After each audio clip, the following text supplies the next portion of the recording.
To begin. Are you watching closely? To begin. Clytus, I'm bored. How to start. What plaything can you offer me today? In Life Itself, a memoir, Roger Ebert begins. I was born inside the movie of my life. I was born a poor black child. The visuals were before me. I was born in it. The audio surrounded me. Molded by it. The plot unfolded inevitably, but not necessarily. I don't remember how I got into the movie, but it continues to entertain me. We all are born with a certain package. We are who we are. Where we were born, who we were born as, how we were raised. We're kind of stuck inside that person. And the purpose of civilization and growth is to be able to reach out and empathize a little bit with other people. And for me, the movies are like a machine that generates empathy. It lets you understand a little bit more about different hopes, aspirations, dreams, and fears. It helps us to identify with the people who are sharing this journey with us. Welcome to The First Syllable. If you're listening as this show comes out, you know I didn't put an episode out last week, and I didn't even announce a reason. I think I mentioned on this show several things about myself that would probably add up. Autism, ADHD, depression, anxiety. Been having a sort of creative dead end, I guess it's not the accurate term, but it fits.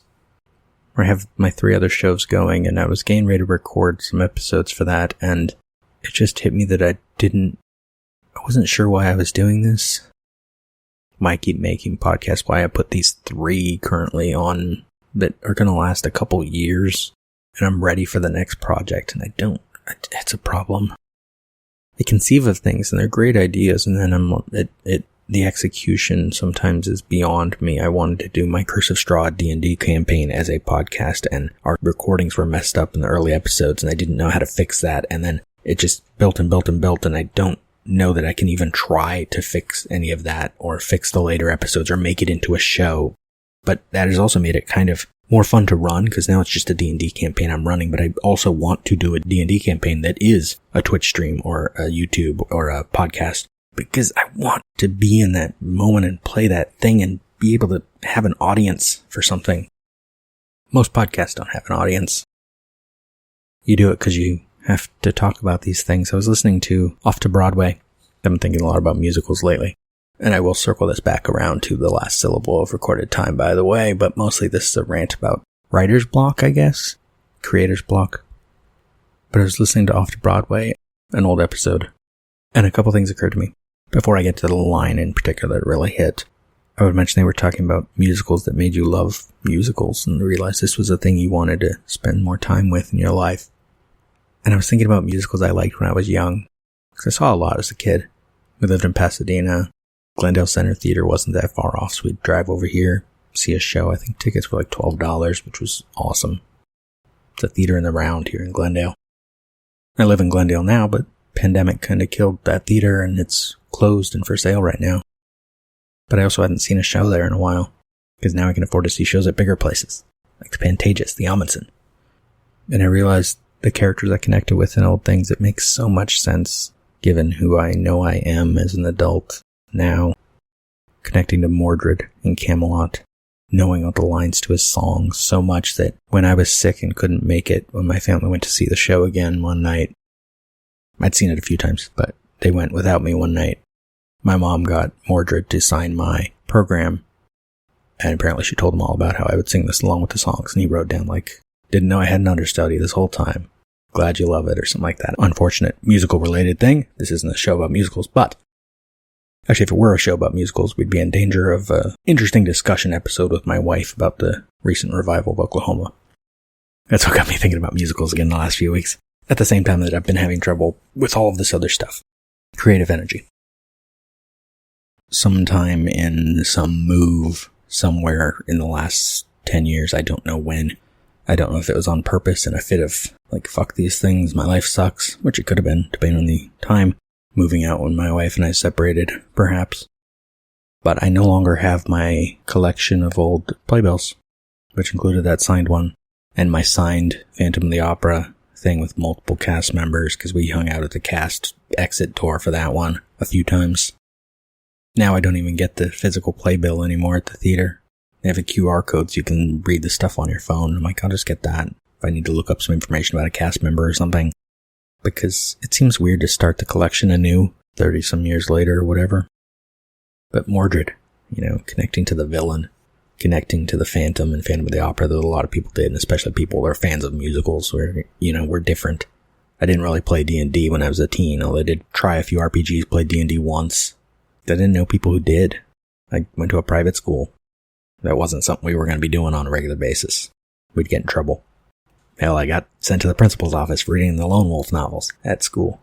My parents made me throw away my collection, which at the time was 16 books, 14 books? I forget, we were past the second set of 6.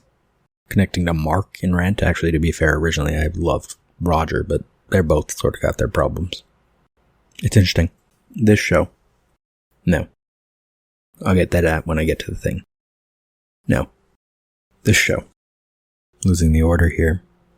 Because I don't want to do what I'm afraid I'm going to do, which is go on a sort of emotional rant about the idea of creating and wanting to do this, even though it isn't going to go anywhere. And I understand that feeling, wanting to be a filmmaker and a writer from when I was young, writing multiple novels, none of which were ever going to go anywhere or be published. I submitted short stories to magazines when I was a teenager, but a lot of those short stories were awful. By the time I wrote anything that could probably objectively be good, I think I'd given up on really submitting stuff anywhere, which is unfortunate.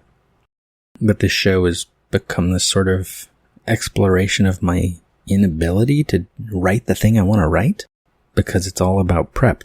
This is what I do when I'm making a D&D world. I talked about this when running Curse of Strahd. I went and looked up every Ravenloft thing to make mine bigger. My future D&D campaign that I want to run is a town I have created, and I've been expanding it in my head and in notes, knowing I might never actually run it. It's just there. My Guardia books have a glossary and character guide. My Diamond Bay, Diamond Cove stuff had a character list, alphabetized, cross-referenced. Now I'd probably do that on some sort of wiki thing online, but this is just in Word, or WordPerfect first, then Word. Because I said before, I'm a world builder. By the time I've built the world, it might be too late. The energy might be spent. Same goes for podcasts. Same goes for screenplays. The screenplays involving so much prep that maybe I'll never actually write it. Maybe that's not going to be the point. At which point I don't know when this show ends. And then this past weekend, Halloween Ends came out, and in recording a review of that, I kind of talked about the story structure, and maybe I'll include a clip from that here. I imagine in the future version of Halloween, or Haddonfield, a remake as series, where we start with prologue, the Celts, and we show that dance in the late 1800s. We show Michael's birth. We show that this town has problems and Michael is a symptom, not a cause. But by the Thorn Cult's reasoning, he's also the cure. And it goes somewhere. It has a point. You could deal in current sort of themes that horror films can be about. Otherization, stereotyping, the fact that we create classes of people just so we can blame them for our problems. This evil in Haddonfield, you accept it or you reject it, and it builds up to the mob, and evil dies tonight. And maybe the only way for evil to die tonight is we go for some original Carrie ending, burning the town.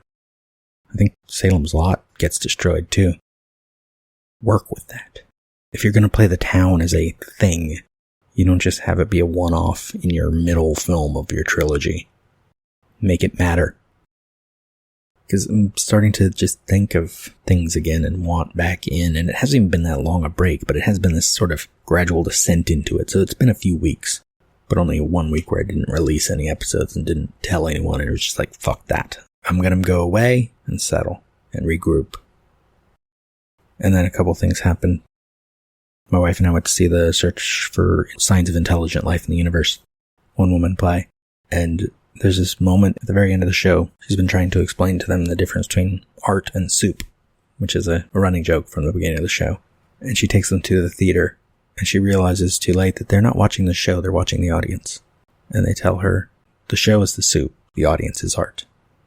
And I had this weird sort of epiphany in the moment where I realized why I was doing these things, why I make podcasts where I talk about movies. And then just last night I'm listening to Off to Broadway, and one of the hosts says a friend asked her why she goes to New York for 3 days and sees 5 musicals and doesn't do anything else. Because, there's lots else to do in New York. And she said, because that's what makes me happy. Having an outlet to talk about movies, which have been my special interest since before I understood what a special interest even is. Well, long before I understood.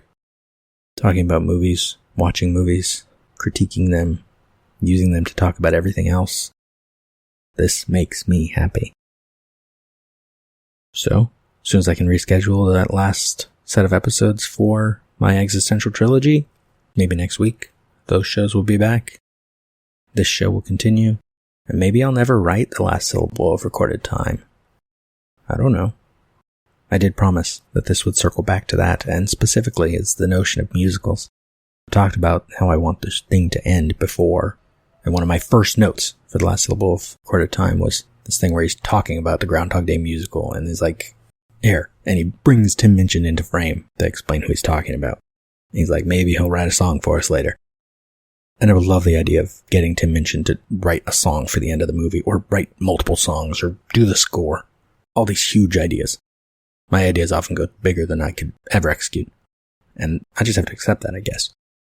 But specifically, this notion of this final song, I had a specific idea for how complex it would have to be, and why it would absolutely fit for Tim Minchin to write it. Because if you ever heard his lyrics, you know how complicated and elaborate he can be. And I imagine the last few minutes of the movie before the cut to black. Let's say 4 minutes to midnight. The song begins. They're singing it. And then at midnight it switches back to 3 minutes to midnight. But something about the way that line cut off at midnight and continues into the new line, the song makes sense in a different way. Gets to midnight, cuts to 2 minutes to midnight. And you get a new meaning in this new combination of middle of line to end of line. And then at midnight it switches back to 1 minute to midnight. And that last minute of the song feels different because it cut in a different part of the lyrics. And creating complicated lyrics like that switch off on the exact time. But that precision, that exactness, that's the thing I want in my head and don't know if I can execute with the rest of the script. With my D&D campaign. Can I stick the landing on these 3 other podcasts I'm doing now? Continue them for another 1.5 years or more? I haven't done the math. Since I've been doing breaks with them, it makes them take even longer. I stuck out Annihilation. 1 episode a week, 1 minute a week. I think I only took 1 week off, not counting the weeks of Thanksgiving, because the show came out on Thursdays. So I took off every Thanksgiving. Was that 3 Thanksgivings in a row, I think? And I think I stuck the landing on that show. I know that show isn't for everyone. It's like an audiobook version of a movie, with musical interludes, some of them convoluted and too much. At least one of which I have toyed with the idea of re-editing and just switching out the episode. But also, I think it just has to be what it was. And I have to be what I am. And talk about movies. And talk about writing here. And be. If you have trouble writing, that's okay. If you have trouble being creative in the ways you've chosen to, that's okay. Doesn't mean you give up on everything. Just write it out. Find it when you loop back to it. Or at worst, move on. You don't have to lament. Just continue. Cut. It's a passport. Stuff that dreams are made of. Another world. You're still here? It's over, Johnny. It's over. It's over! Nothing is over! Go home. Nothing! You just don't turn it off! Go.